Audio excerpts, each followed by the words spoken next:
Oh, well, great. That's just great. Voilà, super.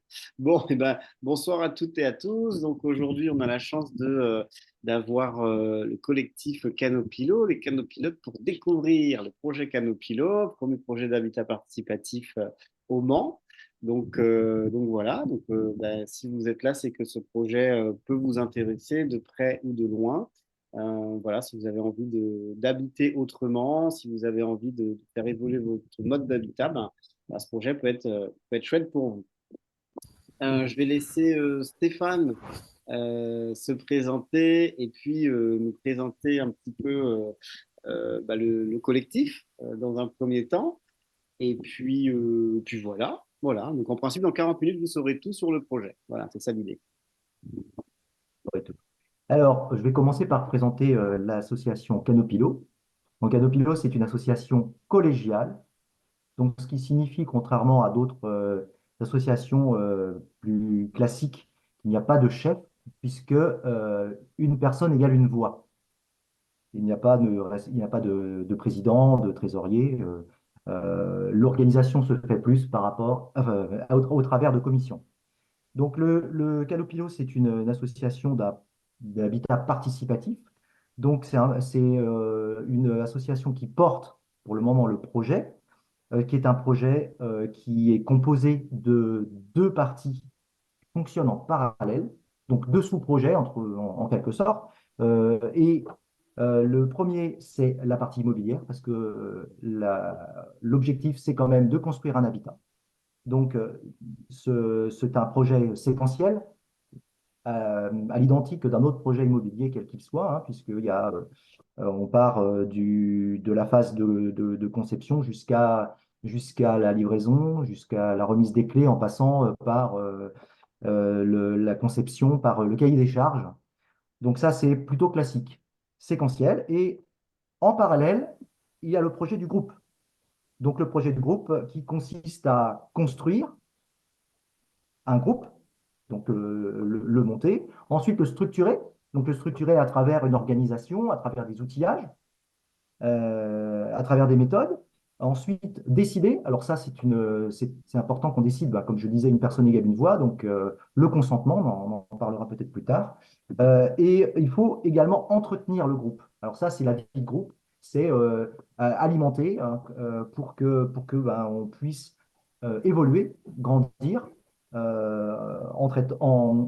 en composant avec les aléas, en composant avec les moments forts, les moments moins forts, les difficultés, etc. Donc, le projet immobilier est composé d'un terrain. Donc déjà, ça, c'est une première chose qui est essentielle, c'est qu'on a la chance d'avoir un terrain qui nous est réservé par la ville, enfin, au travers d'aménageurs de la ville, mais c'est quand même la ville qui choisit de nous le réserver. Donc, c'est un terrain qui fait 1240 mètres carrés.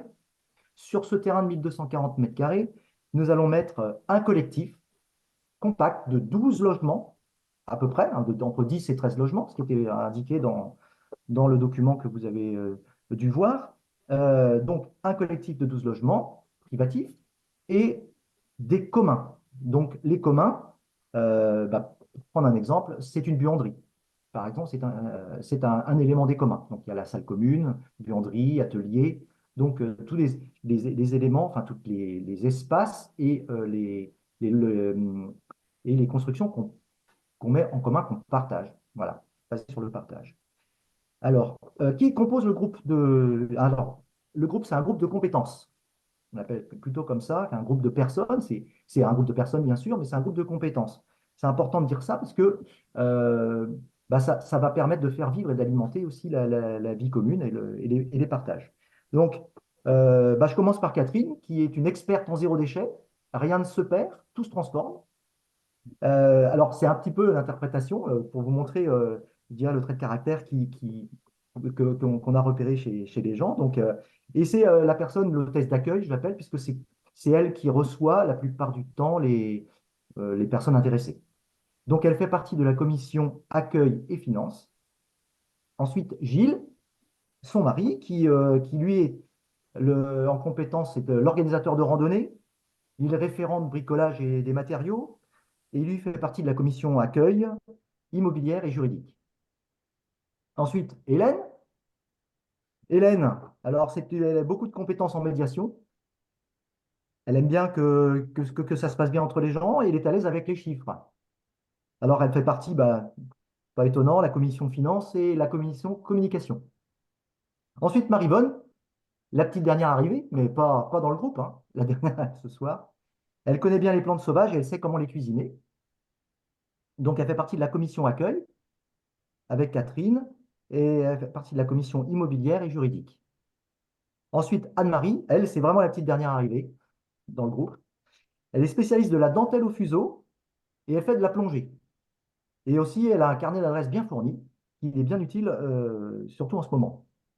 Donc, elle fait partie de la commission Vide Groupe et la commission Accueil.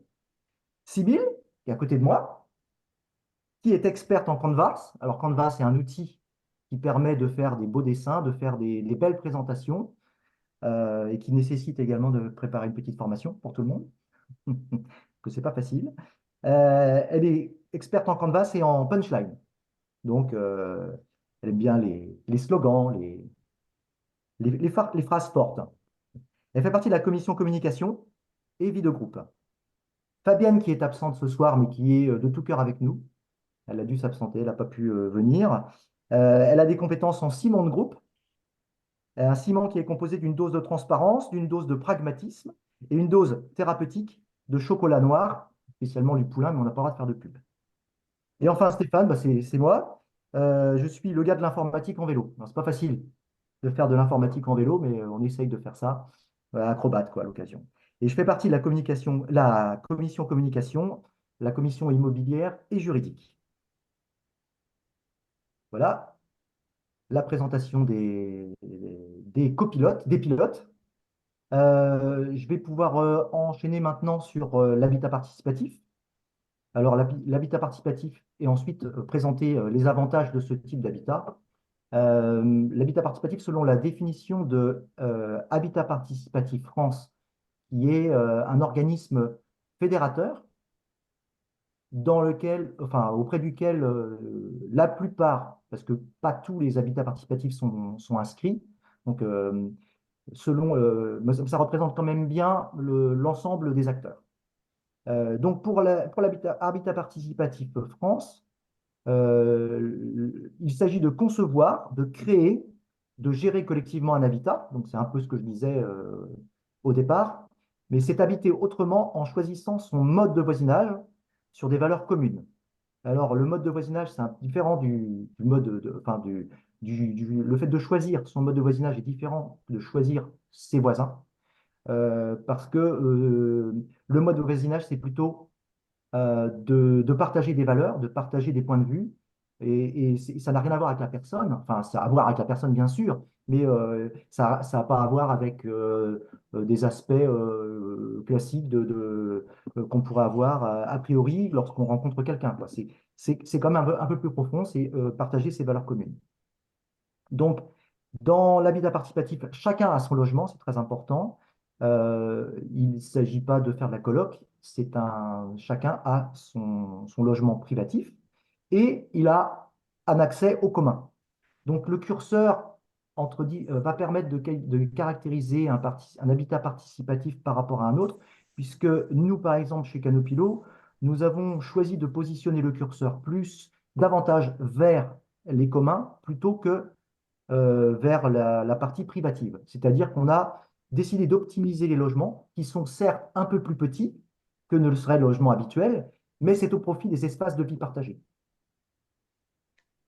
Parce que par exemple, on s'est dit que on a un logement de 60 mètres carrés, par exemple, et si on rajoute dans le prix d'achat de notre logement de 60 mètres carrés, on ajoute 10 mètres carrés que l'on paye, et on profite malgré tout de 160 mètres carrés puisqu'on y ajoute les communs. Donc, c'est pour ça qu'on a favorisé les espaces de vie partagés. Alors, quels sont les avantages? Les avantages qui répondent essentiellement à trois principaux enjeux sociétaux. C'est que d'un côté, ça répond à des enjeux économiques, car le principe de l'habitat participatif permet de faire des économies d'échelle, parce qu'on achète ou loue un logement plus petit, donc c'est forcément moins cher. Et comme on mutualise des espaces, comme une chambre d'amis ou une salle commune, eh bien, on profite soit en compagnie des autres, avec les autres, soit on peut aussi privatiser pour un anniversaire ou autre. Le deuxième gros avantage au niveau économique, c'est de partager des biens et des services. Donc, ça veut dire qu'au lieu d'avoir chacun, par exemple, on est 10 habitants, au lieu d'avoir chacun sa machine à laver, ben, on en achète une, peut-être de meilleure qualité, mais de toute façon, on s'y retrouve et tout le monde ne l'utilise pas à la même heure. Après, c'est une question d'organisation. Donc, la voiture, les outils de jardin, les achats groupés sont des moyens de faire des économies. Euh, D'autre part, au niveau du bâtiment, ça nous permet de construire un bâtiment moins énergivore parce qu'on va utiliser par exemple des coursives au lieu de couloirs qui ne seront pas chauffés. On va insister sur les aspects d'isolation. On va mettre un préau au lieu d'avoir un hall chauffé par exemple. Donc un bâtiment plus compact avec une recherche de bioclimatique, enfin d'orientation bioclimatique. Deuxième enjeu, c'est là l'enjeu écologique. Donc, on cherche à travers ça à préserver nos générations futures. En utilisant, par exemple, les matériaux biosourcés, les matériaux localement sourcés, on évite la consommation excessive d'énergie. On privilégie aussi la mobilité douce, ne serait-ce que pour le partage des véhicules, hein, ce qu'on essaye de faire. C'est pour avoir moins de voitures et privilégier plutôt les déplacements doux comme la marche à pied ou le vélo, sachant que la proximité du tram nous permet d'avoir cette ambition. Et d'autre part, on a prévu aussi un atelier pour entretenir le matériel, les vélos, pour qu'ils soient adaptés et pour qu'ils soient entretenus pour pouvoir être utilisés comme un moyen de transport. Et enfin, enfin, il y a aussi il y a d'autres raisons de cet enjeu, mais on souhaite avoir un jardin riche en biodiversité afin de pouvoir faire un refuge LPO et des sciences participatives. Alors, troisième enjeu, c'est l'enjeu social qui consiste à être acteur de son projet.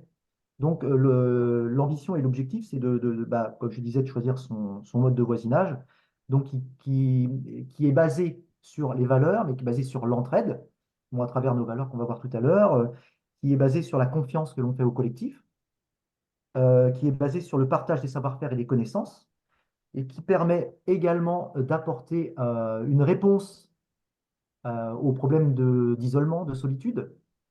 Ça permet aussi également aux personnes non seulement de moins se sentir isolées, mais ça permet aussi de se sentir utile puisque on privilégie le partage des savoir-faire, le partage des connaissances. Et donc grâce à ça, bah, ça permet d'apporter sa pierre à l'édifice. C'est pour ça qu'on se considère plutôt comme un groupe de ressources plutôt qu'un groupe de personnes, que soit leur âge, leur sexe. Donc c'est ça. Voilà, bah, je vais pouvoir rendre la main et passer la main à Ken. Je te laisse faire la transition. Ouais, bah, très bien, merci beaucoup. Ok, top. En tout cas, ce qu'on peut retenir pour ceux qui ne connaissent pas l'habitat participatif, c'est qu'effectivement, chacun a bien son logement. Il y a différents avantages. C'est pas une vie communautaire fermée, hein, puisque c'est des choses que j'ai pu entendre, en tout cas de questions que j'ai pu entendre ces derniers temps sur l'habitat participatif. Donc, chacun a bien son logement privatif. Et puis, il y a les différents avantages que Stéphane vient de nous partager. Ensuite, on va parler rapidement de l'historique du projet, puisque c'est un projet qui a démarré il y a déjà plusieurs années, quand Gilles et Catherine ont découvert l'habitat participatif en juin 2017. Catherine, on te laisse nous partager un petit peu l'historique du projet en 5 minutes, si tu peux nous dire voilà, les grandes étapes qu'il y a eu et où ça en Je est. vais revenir rapidement effectivement sur l'historique un peu du projet. En juin 2017, avec Gilles, on découvre l'habitat participatif, particulièrement grâce à Écolieu 72, hein, une association qui est sur la Sarthe et qui, depuis plus de 10 ans, essaye de favoriser l'installation de nouveaux habitats. Donc voilà, ça c'est un peu comme ça que ça démarre.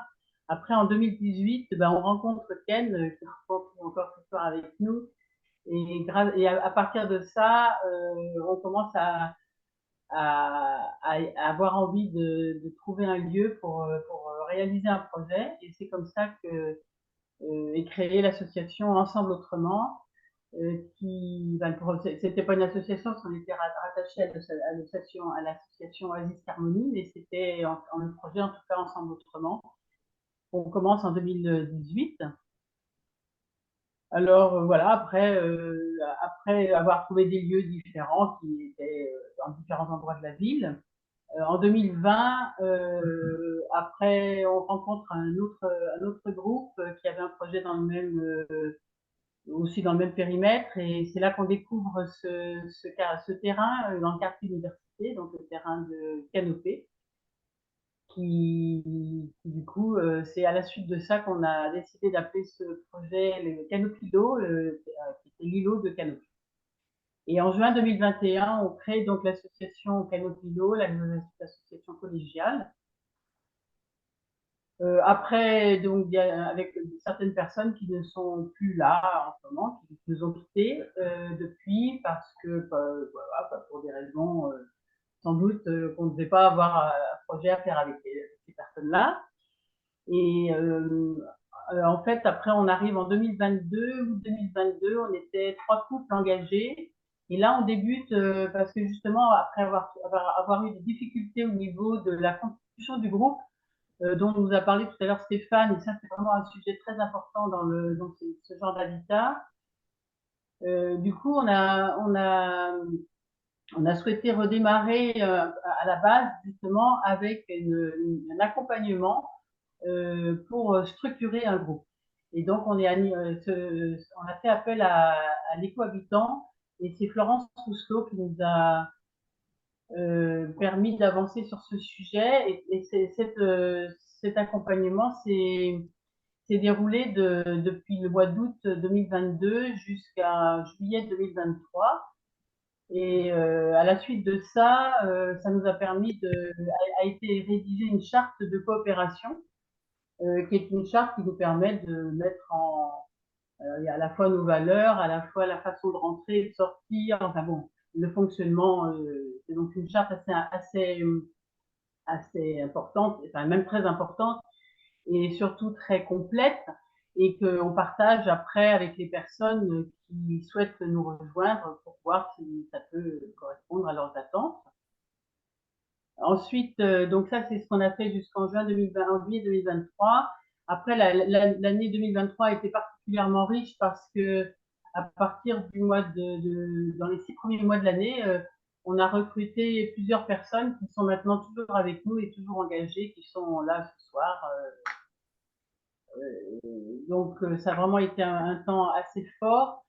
Et suite à la structuration de ce groupe qui nous a permis effectivement, on a fait des réunions régulières toutes les semaines, et je pense que ça a ça a fait une assise plus conséquente dans ce projet. Et à la suite de cette structuration de groupe, on continue depuis le mois d'août dernier, toujours avec les cohabitants, maintenant, on était à la phase de programmation, et qui a abouti en fait à une note d'intention architecturale, et cette note d'intention architecturale qu'on a même validée hier soir. Donc, contrairement à ce qui est écrit, c'est écrit rédaction en cours, elle est même plus en cours parce qu'on l'a validée hier. Et donc, ça nous permet d'avoir effectivement aussi encore avancé sur nos intentions, en tout cas l'architecture architecturale. Et là, maintenant, on arrive en 2024 avec 8 personnes totalement engagées pour l'équivalent de 6 logements, plus un investisseur pour un logement. Et actuellement, on recherche pour compléter, pour aller jusqu'à 12 à 13 logements, plus particulièrement des familles, puisque pour l'instant, on est plutôt des personnes, on est plutôt seniors. Et avec les phases à venir, on continuera aussi avec les cohabitants, qui est un accompagnateur pour l'habitat participatif, et dans la phase de conception et après de construction. Voilà, grosso modo, l'histoire du projet. Ok, top, c'est très clair. Merci beaucoup, Catherine. Donc, tu disais, hein, donc actuellement, en recherche de familles. Après, bon, pas seulement forcément des familles, mais c'est vrai que c'est important, hein, ce projet se veut intergénérationnel. Donc, l'idée, c'est qu'il y ait effectivement des seniors, des plus jeunes, et des familles, et puis voilà, des enfants qui vont courir partout, faire du bruit, tout ça. C'est un souhait du collectif. Ok, c'est très clair. On va avancer sur la suite. S'il y a des questions, n'hésitez pas à les noter dans le chat ou voilà, on aura le temps pour échanger juste après.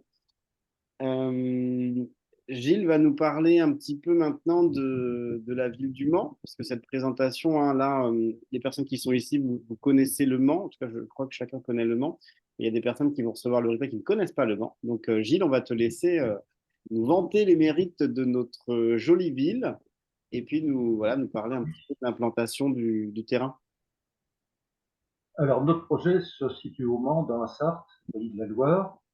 Le Mans est bien sûr mondialement connu pour sa célèbre course automobile des 24 heures, mais cette ville a bien d'autres atouts. Elle a été labellisée ville d'art et d'histoire avec de nombreux monuments médiévaux, dont le remarquable quartier historique, la cité Plantagenet, sa muraille de gallo-romaine, qui est en cours de classement à l'UNESCO d'ailleurs, et sa cathédrale et bien d'autres monuments. Nous sommes situés à 200 km de Paris, 55 minutes en TGV, à 150 km de Rennes et 80 de Tours et d'Angers. Une rocade ceinture la ville, donnant rapidement accès à l'extérieur de la ville et vers les autoroutes de Paris, Rennes, Angers, Tours et Alençon. Et disons que Le Mans est une plaque tournante à la fois pour les autoroutes et pour le réseau ferroviaire. La ville intramuros compte 150 000 habitants et offre à l'année un calendrier culturel et sportif bien fourni, avec toutes les associations bénévoles qui vont avec. Économiquement, Le Mans est marqué par bien sûr l'assureur MMA, ex-mutuelle du Mans Assurance, l'industrie automobile avec Renault, ses technopoles Novaxi et Technopark, et une université qui compte 11 000 étudiants. La ville est traversée du nord au sud et d'est en ouest par un tram qui dessert très facilement la ville.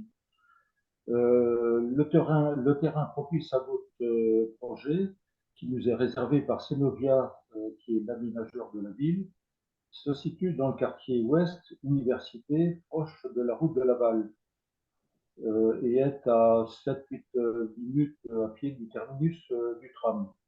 Et de ce terminus du tram, on est à peu près à 15 minutes du centre de la ville. Et donc à 7-8 minutes à pied du terrain, on a des commerces également. Notre parcelle, pour le moment, fait 1246 mètres carrés. Elle se situe près d'un bois, dans une grande prairie bordée par le boulevard Nature. C'est une voie verte piétonne et cycliste qui fera 70 km quand elle sera terminée et qui ceinture la ville. Et donc c'est un secteur très calme. Ce terrain sera, si on peut dire, la ville est à la campagne, ou la campagne à la ville, c'est comme on voudra. Le Mans a d'ailleurs été élu en 2003 deuxième ville la plus verte de France, ici, avec 360 hectares d'espace vert. Cocorico. Wow. Bah, super, Gilles, tu me donnes presque envie de revenir, de quitter la Réunion, même, revenir m'installer au banc. En tout cas, très complet, très riche ta présentation, chouette. Donc oui, pour ceux qui ne savaient pas, hein, là vous connaissez un petit peu le Mans. Donc voilà, hein, quartier université, donc à 7-8 minutes du tram, selon si vous marquez vite ou pas vite. Donc voilà, dans un chouette endroit. Super, merci beaucoup Gilles, c'était très clair, très complet. S'il y a des questions des uns et des autres, vous les notez. On va avancer pour essayer de respecter le timing qu'on s'est donné. Et puis, on va laisser Anne-Marie, je crois, nous parler un petit peu de ce qui est envisagé, en fait, finalement, sur ce terrain, le nombre d'appartements, voilà, ce qui est envisagé. Anne-Marie, je te laisse la parole.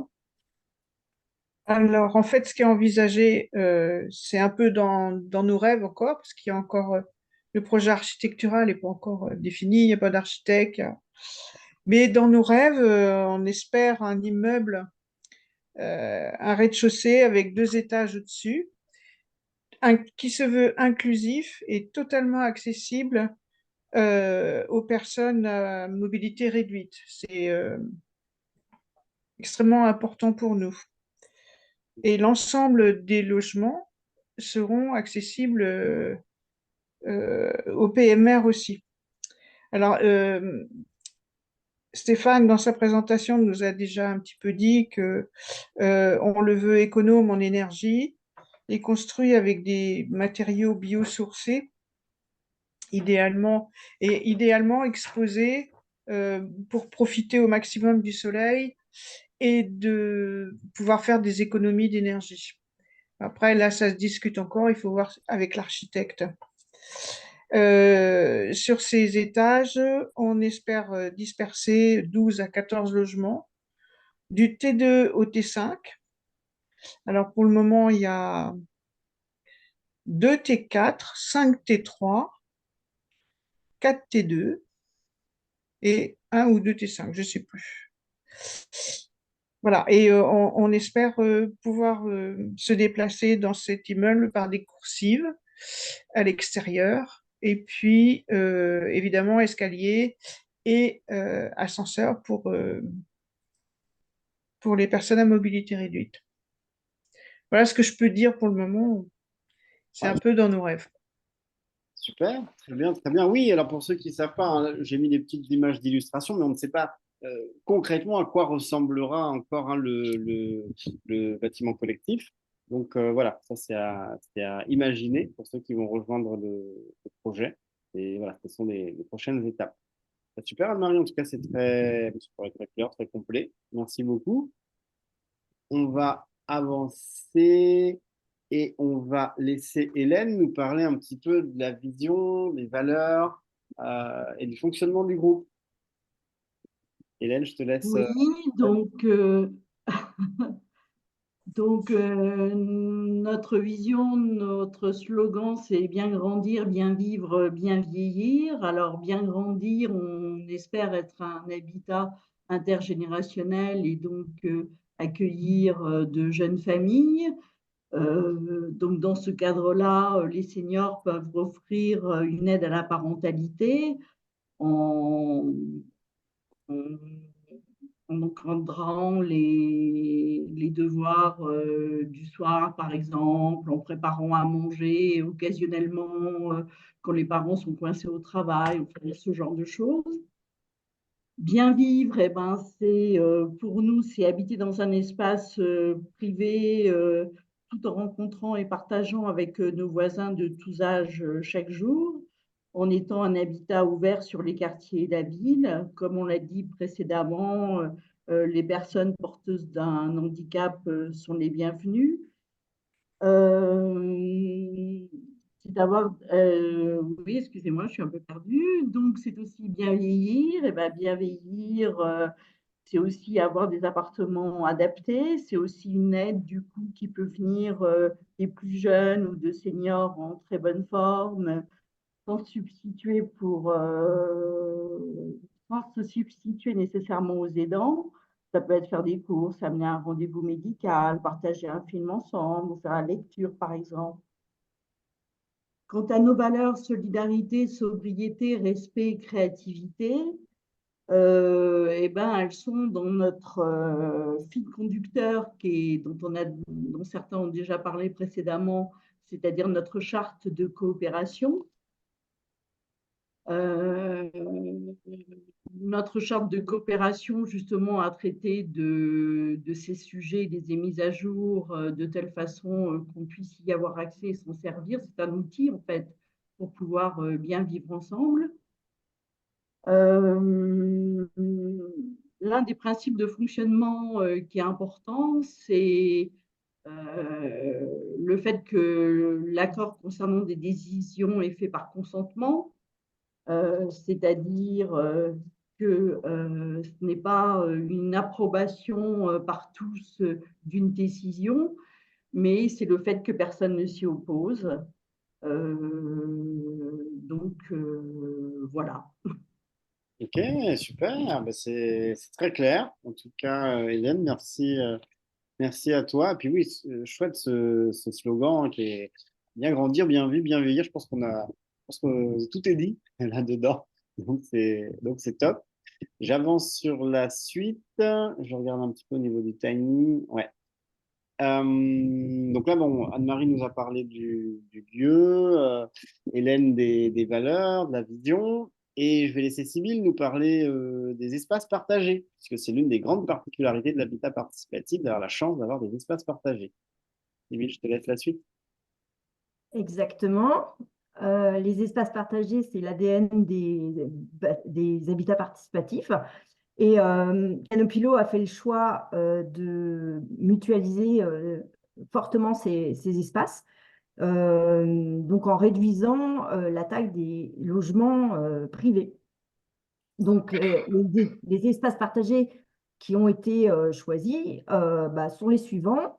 On va commencer par la buanderie, ça a été déjà mentionné, avec dans ce choix de buanderie de gagner la place dans tous les logements, puisqu'il n'y aura pas à envisager de mettre une machine à laver dans chaque logement et de quoi étendre le linge, puisque la buanderie est faite pour laver, pour sécher et pour étendre du linge, et en particulier les grosses pièces comme les draps. Donc, c'est aussi économique puisque au lieu d'avoir 12-13 logements, donc 12 ou 13 machines, il n'y a que 3-4 machines qui pourraient être envisagées. Le deuxième point, c'est l'atelier. L'atelier, c'est aussi dans l'idée de partager, de mutualiser à la fois des outils, des équipements. Et on peut aussi l'envisager comme un lieu d'apprentissage entre nous ou même avec des gens de l'extérieur, puisque Gilles, qui est bricoleur, pourrait expliquer à des enfants comment faire des nichoirs à oiseaux, par exemple. Et puis Stéphane, qui aime bien bricoler les vélos, comment on peut réparer un pneu crevé. Donc ça peut être aussi envisagé. Il y a une part aussi qui est non négligeable dans la mutualisation qui est attribuée à la chambre d'amis, qui serait plus qu'une chambre d'amis, c'est-à-dire presque un petit studio, puisqu'on envisage aussi de mettre dans la chambre d'amis un lit, mais aussi un petit bureau. Ce qui fait qu'on on gagne encore de la place dans tous les logements. Et ce serait aussi un coin où on pourrait accueillir non seulement des gens de notre famille, mais aussi des gens de l'extérieur. Hélène, par exemple, aimerait bien faire en sorte qu'on puisse accueillir des gens qui font du coworking ou qui sont sans bureau fixe et qui pourraient profiter de ce studio avec un bureau. Voilà pour la chambre d'amis. Le jardin partagé est aussi très important, dans lequel on peut envisager un potager, un endroit où on va trouver des plantes aromatiques, des plantes médicinales, un jardin plutôt, on va dire, vivrier. Et c'est aussi une caractéristique des habitats participatifs, c'est un lieu où on trouve assez facilement tous les ans 1, 2, 3 journées de travail collectif. C'est un lieu de chantier où on peut faire du nettoyage ensemble. Donc voilà pour le jardin, et on va pouvoir faire ensuite un focus sur la salle commune qui est le plus gros morceau des espaces partagés. Donc, si tu veux bien passer à la diapo suivante, voilà. Ce focus sur la salle commune, il est important puisque c'est un lieu qui est plutôt, c'est le lieu principal du collectif. Elle ferait 49 mètres carrés. Elle a été décidée comme étant plutôt centrale dans le collectif. Et c'est un espace où on va se rencontrer en tant qu'habitants. C'est un espace de réunion, un espace de repas, un espace où on peut faire des activités, des ateliers. C'est un lieu de rencontre qui est très important pour nous. Et puis, toujours dans cet objectif de réduire les logements privés, c'est une extension de chaque logement, puisque c'est une salle qui peut être privatisée pour accueillir bien plus de monde qu'on peut accueillir dans nos propres logements.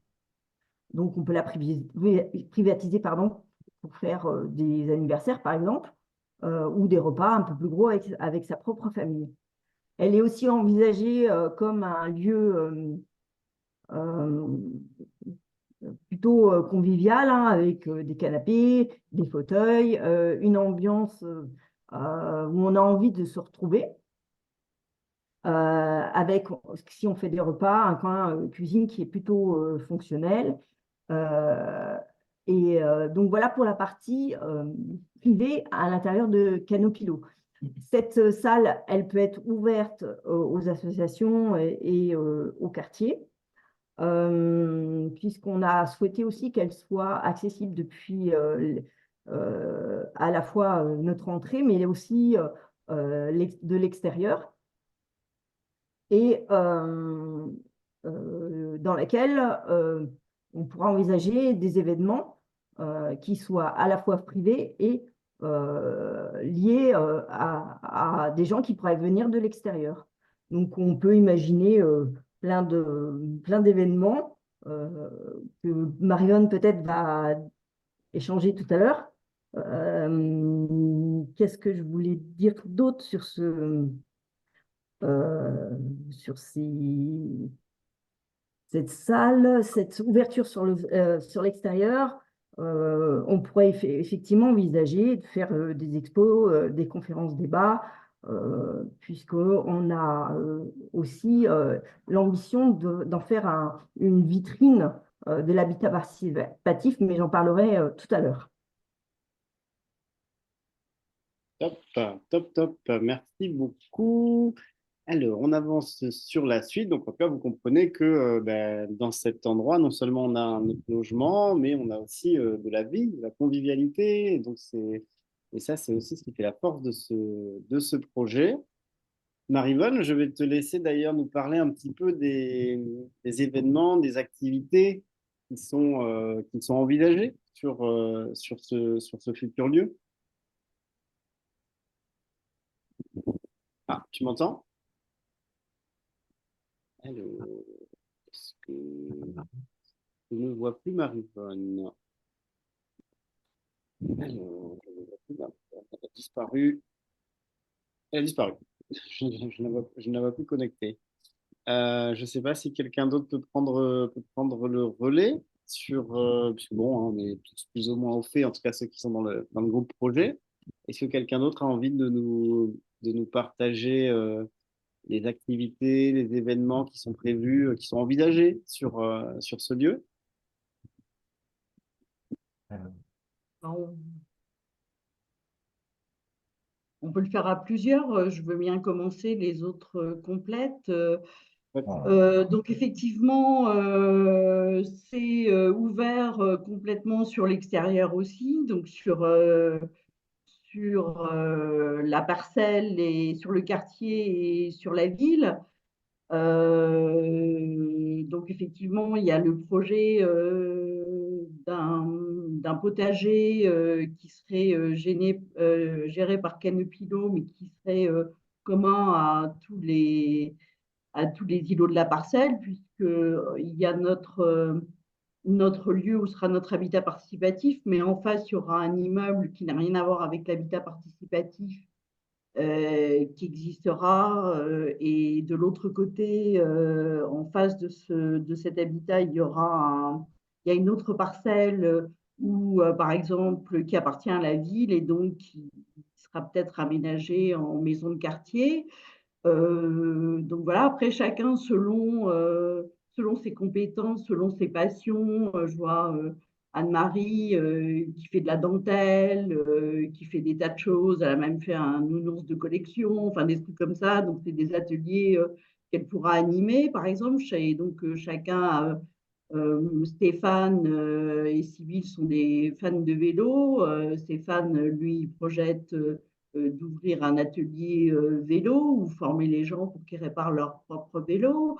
On invitera des associations, par exemple une association de femmes qui est sur le Mans pour nous parler de la réalité des femmes sur la ville, justement, comment ça se passe en termes de violence conjugale, par exemple, de choses comme ça. Ça peut être il y aura des mini-concerts ou spectacles, que ce soit des petites pièces de théâtre ou des musiciens qui viennent jouer, etc.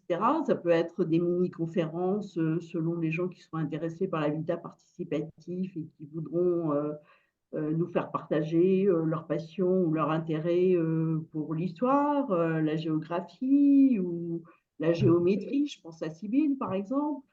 Qu'est-ce qu'il peut y avoir d'autre? Les sciences participatives dont on a déjà parlé, hein, telles que être un lieu de refuge LPO, la Ligue pour les oiseaux. C'est vrai que, par exemple, ayant travaillé, enfin je suis à la retraite maintenant, mais ayant travaillé pendant le Covid en télétravail, à partir du moment où, par exemple, on n'a pas de famille nécessairement autour de soi, ça peut devenir très difficile et je pense aux gens qui sont freelance ou qui sont auto-entrepreneurs et qui travaillent toute la journée tout seuls sur, sur leur projet, enfin sur leur métier, que ce soit un lieu où ils puissent se rencontrer, même si ça existe par ailleurs. Oui, même si ça existe par ailleurs avec les pépinières, par exemple, mais tout le monde n'est pas nécessairement en pépinière. Donc, un lieu de rencontre, d'échange, où ils pourraient partager et pourquoi pas s'entraider mutuellement, construire des projets ensemble. Voilà, plusieurs choses qui me viennent à l'esprit, mais mes compagnons peuvent compléter. Alors, Peut-être. ce qui est intéressant, c'est d'avoir à côté de la salle commune la chambre d'amis qui, étant donné qu'elle est assez vaste, permettrait d'accueillir des conférenciers. Donc, ça permettrait de leur proposer un certain confort pour venir présenter leur sujet. Il y a aussi la possibilité de faire de l'accueil vélo, hein, du warm shower, donc qui en fait un site qui permet aux voyageurs à vélo ou à pied de passer une nuit et donc profiter de la soirée pour nous raconter leurs aventures et en même temps leur proposer le gîte et le couvert, quoi. Donc ça peut être intéressant. Et la complémentarité avec la chambre d'amis apporte ça, quoi. Mais autrement, ouais, Hélène a dit quand même pas mal de choses qui correspondent. Génial. Le côté pédagogique, faire venir des groupes. Mhm. Voilà. Ok, mais top, top, top. J'avance sur la suite. Je vais laisser Cyril reprendre le relais et nous dire ouais, en quoi est-ce que Canopilo pourrait devenir un lieu vitrine pour promouvoir l'habitat participatif. En fait, c'est une des ambitions du projet. Alors, il y a très très peu d'habitat participatif déclaré en Sarthe. Et il n'y en a aucun au Mans. Donc, Canopilo aimerait bien devenir le premier habitat participatif urbain de la ville et de ce fait être pionnier dans ce domaine. Au-delà de ça, on pourrait ouvrir l'habitat participatif à des événements qui permettent la promotion de ce type d'habitat alternatif. Donc, organiser, comme on en a parlé, des conférences, des débats, faire de l'accueil de groupes en devenir, proposer un lieu pour des assemblées générales, rien que pour nos frères et sœurs de l'habitat participatif de Pruyé-Chétif qui est tout à côté, aussi pour faire les réunions de de l'association Écolieu 72 qui fait la promotion de l'habitat participatif en Sarthe. Donc là, on serait un lieu qui serait plutôt facile d'accès. Et puis, ce qu'on aimerait aussi, ça a déjà été évoqué, c'est que le jardin pourrait être une vitrine de la biodiversité urbaine, avec le refuge LPO si c'est possible, et puis un lieu de sciences participatives, donc enregistrer Canopilo comme un lieu où on fait l'inventaire de la faune et de la flore urbaine auprès du Muséum d'histoire naturelle. Donc ça, c'est un premier point.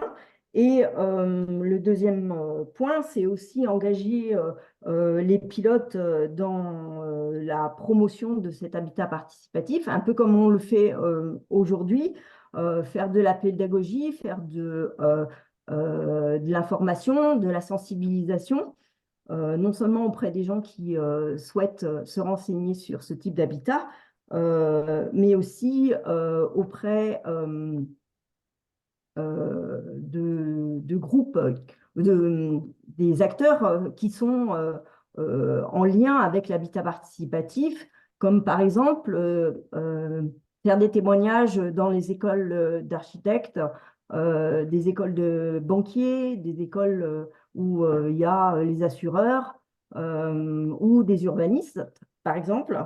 Et puis aussi animer des ateliers, faire des visites de l'habitat participatif, comme nous, on a pu en bénéficier il n'y a pas plus tard que 15 jours, accueillir des groupes qui veulent voir comment fonctionne un habitat participatif et puis leur expliquer tout notre parcours. Voilà pourquoi Canopilo pourrait devenir un lieu vitrine pour la promotion de l'habitat participatif. Super, top, top, top. Ça présage plein de belles choses. Super, très clair. Merci beaucoup, Sybille. J'avance un petit peu. On vous a partagé les infos essentielles, hein. Les uns et les autres se sont exprimés sur ces différents sujets. On va prendre quelques minutes pour échanger sur d'autres points. Il y a peut-être des choses sur lesquelles vous avez des questions les uns les autres. Vous voulez peut-être réagir à ce que vous avez entendu. Si jamais vous êtes intéressé, je le dis maintenant, mais si jamais vous êtes intéressé pour aller plus loin sur ce projet, hein, que vous soyez famille, senior, pas senior, il faut aller sur le site qui est indiqué ici, hein, canopilo.wixsite.com. Et si c'est possible, Stéphane, si tu peux partager dans le chat le lien vers le formulaire. Et il y a simplement un petit formulaire à remplir, en fait. Et à partir de là, ben, voilà, le groupe revient vers vous pour prendre un temps, vous en dire plus, etc. Voilà, je le dis dès maintenant. Et si vous regardez en replay, ben, c'est exactement la même chose. Si tout ce que vous avez entendu là vibre pour vous, vous avez juste à aller sur le site de Canopilo, ou au pire nous écrire par mail, hein, canopilo@gmail.com. On vous envoie un petit formulaire à remplir, ça prend pas longtemps. Et à partir de là, on fixe une rencontre et voilà, vous serez avec Catherine, avec Sylvie, avec Hélène, avec Anne-Marie, voilà, pour échanger. On prend quelques minutes pour recueillir les retours de ceux qui sont là, savoir comment ça résonne pour vous. Je vais juste arrêter l'enregistrement, puisque il peut y avoir des choses plus ou moins personnelles. Donc, je vais juste arrêter l'enregistrement du replay et puis on va prendre un petit temps pour échanger. Voilà. Je vais départager l'écran pour qu'on puisse tous se voir. Et voilà. Du coup, je suis très curieux enfin, je pense qu'on est tous très curieux des éventuelles questions, des éventuelles réactions des uns et des autres la suite à